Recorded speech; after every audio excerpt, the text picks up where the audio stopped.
এছাড়া এছাড়া ভাই আমরা হচ্ছে বৈষম্যবিধি সব ক্যাটাগরি হচ্ছে ত্রাণ বোর্ড লাগবে।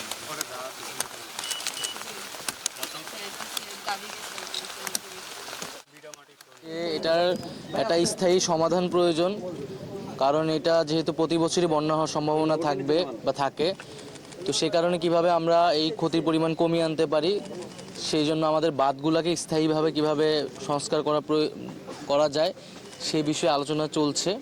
এবং যে সংশ্লিষ্ট উপদেষ্টা যিনি আছেন তিনিও নিয়ে আসবেন এবং এই বিষয়ে অভিজ্ঞদের সাথে কথা বলে সিদ্ধান্ত নেবেন।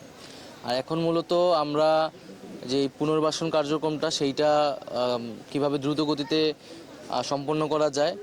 প্রাথমিকভাবে সবার আসলে গৃহ নির্মাণটা সবার চাহিদা, এবং তার সাথে যে শিক্ষা সামগ্রী, শিক্ষা উপকরণগুলো যেগুলো নষ্ট হয়ে গেছে, তো স্কুল কলেজ খোলার ক্ষেত্রে, স্কুল কলেজে যাওয়ার ক্ষেত্রে শিক্ষা সামগ্রীগুলো দ্রুত সরবরাহ করতে হবে।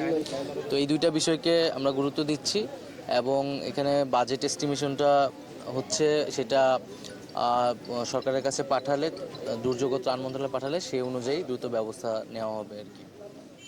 প্রশ্ন আছে তোমাদের?